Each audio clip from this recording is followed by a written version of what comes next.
तो एक बार फिर से मैं आप सभी का स्वागत कर रहा हूं इस नए वीडियो के साथ, जहां हम बात करने वाले हैं बृहस्पति और शनि का कंजक्शन आपके मेष लगन की कुंडली में नवम भाव में अगर बनेगा तो यहां आप किस प्रकार के रिजल्ट इस कंजक्शन से देख पाएंगे। यहां गुरु का खुद का घर है और यहां शनि इनके साथ स्थित होंगे, यानी धनु राशि में शनि स्थित होंगे।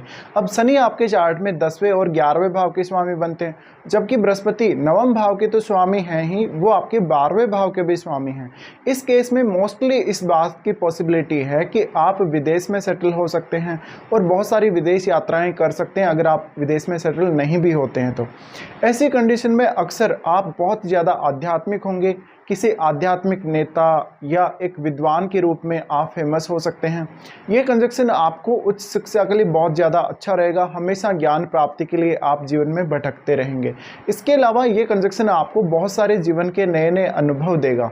अब यहाँ क्योंकि बृहस्पति के घर में शनि स्थित हैं और उनके साथ ही स्थित हैं, तो बृहस्पति भाग्य को रिप्रेजेंट करते हैं और भाग्य भाव में तो ये है ही वैसे भी। यहाँ अब आपके लिए ये बात अच्छी है कि आप जिन भावों को शनि रिप्रेजेंट कर रहे हैं, दसम भाव को और 11th हाउस को, उनमें कुछ हद तक आप लक का सपोर्ट यहाँ एक्सपेक्ट कर सकते हैं। लेकिन यहाँ बृहस्पति फिर वक्री नहीं होने चाहिए। अगर शनि वक्री हो तो अच्छी बात है, लेकिन यहाँ बृहस्पति वक्री बिल्कुल नहीं होने चाहिए। हाँ, बृहस्पति अगर अस्त होते हैं तो यहाँ पे आपको उतना प्रॉब्लम नहीं होगा, क्योंकि अस्त होने के केस में सूर्य 5वें भाव के स्वामी हैं और अगर वो बृहस्पति को अस्त कर रहे हैं तो ये आपके लर्निंग के लिए बहुत ज़्यादा अच्छा रहेगा। तो बृहस्पति की जो क्वालिटीज़ वो कहीं ना कहीं इन्हेंस होंगी। अब देखिए, शनि और ये बृहस्पति दोनों साथ जब हैं तो ज़्यादा से ज़्यादा ऐसे जातक स्पिरिचुअल ट्रेवल करते हैं, आध्यात्म में उनका बहुत ज़्यादा इंटरेस्ट रहता है और बहुत सारे अलग अलग प्रकार की पुस्तकें पढ़ने में, विशेष रूप से जो ज्ञान रूपी पुस्तकें हैं, जो आध्यात्मिक पुस्तकें हैं, धार्मिक पुस्तकें हैं, उनको पढ़ने में आपका ज़्यादा से ज़्यादा ऐसे में इंटरेस्ट रहेगा। तो ये कंजक्शन आपको काफ़ी कुछ प्रोवाइड करता है। अब ऐसे जातक अपने कैरियर में कभी कभी बहुत ज़्यादा लक का सपोर्ट देखेंगे वो, लेकिन यहाँ पर आपकी महादशा का सबसे बड़ा रोल होता है। आपको अगर इन दोनों में से किसी की महादशा और सही टाइम पे अगर आ रही हो तो निश्चित ही आप कैरियर में बहुत ज़्यादा प्रोग्रेस करेंगे और अपने घर से दूर सेटल होना आपके लिए ज़्यादा फेवरेबल रहेगा कहीं ना कहीं। अब ये दोनों ग्रहों में अगर हम देखें तो शनि बहुत ज़्यादा स्ट्रिक्ट हैं और बृहस्पति थोड़े सीधेपन को दिखाते हैं, लेकिन जब भी दोनों ग्रह साथ आएंगे तो कहीं ना कहीं यहाँ जो स्ट्रिक्टनेस है वो ज़्यादा बढ़ जाएगी। तो आप पढ़ने के प्रति, कुछ नया सीखने के प्रति ज़्यादा टाइम देने लगेंगे और आप अपनी लर्निंग्स को ज़्यादा से ज़्यादा इन्हेंस करने लगेंगे।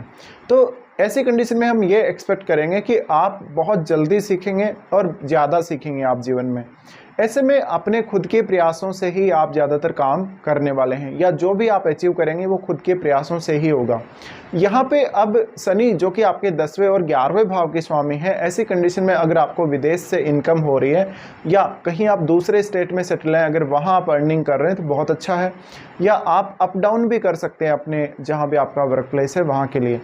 तो ऐसी कंडीशन में ऐसे जातक लेटर एज में जाकर ज़्यादा आध्यात्मिक या धार्मिक हो जाएंगे और वो एक अच्छी लाइफ का आनंद लेते हैं। हालांकि इसके अलावा ऐसे जातकों का जो रुझान है वो कहीं ना कहीं गॉड फीयरिंग टाइप का होता है और ऐसे जातक वास्तव में जीवन में ज़्यादा से ज़्यादा ज्ञान ग्रहण करने की तरफ सबसे ज़्यादा देखेंगे।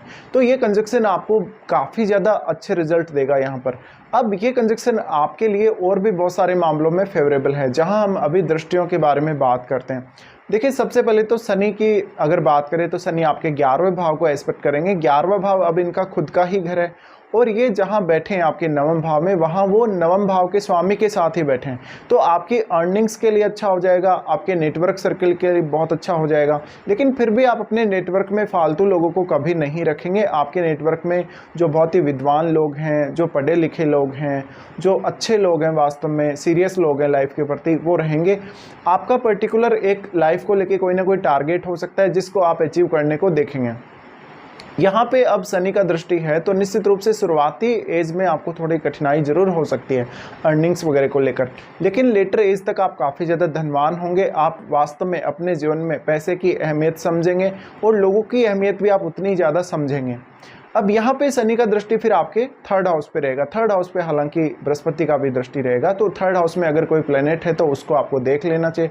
अब क्योंकि शनि का दृष्टि है थर्ड हाउस पे, तो ऐसा शनि आपको ज़्यादा से ज़्यादा मेहनती बनाता है, काम करने के प्रति ऐसा शनि आपको तत्पर करता है। जितना भी ज्ञान आप ग्रहण करेंगे उसको आप दूसरों के साथ शेयर अवश्य करेंगे। अब शनि का यहाँ प्रभाव है तो कभी कभी अपने भाई बहनों से, रिलेटिव से या अपने जो पड़ोसी हैं उनसे उतना अच्छा संबंध आपका कभी कभी नहीं रहता है, जबकि दूसरे कल्चर के लोगों से या विदेशी लोगों से आपको ज़्यादा कहीं ना कहीं थोड़ा अटैचमेंट रहेगा या उनके साथ आपके रिलेशंस मोस्टली अच्छे रहेंगे। इसके साथ साथ आपको अपने पूरे जीवन में ही बहुत ज़्यादा सीरियस लोग हों जो लाइफ के प्रति, जो एक अच्छे विद्वान के रूप में हों, कोई बहुत बड़े अफसर हों, कोई बहुत बड़े एक अधिकारी हों, ऐसे लोग जो वास्तव में जिन्होंने जीवन में बहुत कुछ करा है, कुछ अचीव किया है, जिन्होंने बहुत हार्डवर्क करा है अपने जीवन में, और जो लाइफ को जीने के प्रति बहुत ज़्यादा सीरियस हैं और जो लाइफ का इम्पोर्टेंस समझते हैं, उन लोगों के साथ आपके कनेक्शंस मोस्टली रहेंगे। अब उसके बाद यहाँ शनि आपके सबसे इम्पोर्टेंट हाउस, आपके 6th हाउस को एस्पेक्ट करेंगे। 6th हाउस को एस्पेक्ट करने की वजह से यहाँ ये आपके करियर में आने वाली बाधाओं को दूर करेंगे, क्योंकि वो 10वें घर के भी स्वामी हैं। तो आपको कोई भी कंपटीशन फेस करना आसान हो जाएगा। आप किसी भी लीगल मैटर में फंसे हुए तो वहाँ से निकलना आपके लिए आसान हो जाएगा। ऐसा जो शनि है वो वास्तव में आपके डेली रूटीन को काफ़ी ज़्यादा पंक्चुअल बनाता है और आपको ज़्यादा से ज़्यादा मेहनत करने के लिए प्रेरित करता है, और आप अपने खुद के बल पे या खुद के दम पे हमेशा अपने जो भी परेशानियां जीवन में आ रही हैं उनको दूर करेंगे। यहाँ इन दोनों की स्थिति आपको ज़्यादातर फेवर ही करेगी। अब ऐसे केस में आप हमेशा सोच समझकर डिसीजन लेने वाले होंगे। आप लाइफ में ज़्यादा रिस्क नहीं लेने वाले होंगे कभी भी। ज़्यादा से ज़्यादा आप अपने ज्ञान का या अपनी बुद्धि का प्रयोग करते हुए डिसीजन लेंगे। अब जहाँ तक बात है बृहस्पति की, तो बृहस्पति आपके सबसे पहले लगन को ही एस्पेक्ट करेंगे। अब लगन को जब भी यहाँ से बृहस्पति एस्पेक्ट करेंगे तो ये आपके लिए बहुत ही ज़्यादा फेवरेबल हो जाता है, क्योंकि ये मंगल का लगन है और मंगल इनके मित्र हैं। और अगर बृहस्पति अपने मूल त्रिकोण राशि में बैठकर, मूल त्रिकोण में स्थित होकर अगर आपके लगन को एस्पेक्ट कर रहे हैं तो ये बहुत अच्छा एस्पेक्ट है आपके लिए। ऐसी कंडीशन में आप जल्दी सीखने वाले होंगे, आप में ज़्यादा से ज़्यादा सकारात्मकता होगी।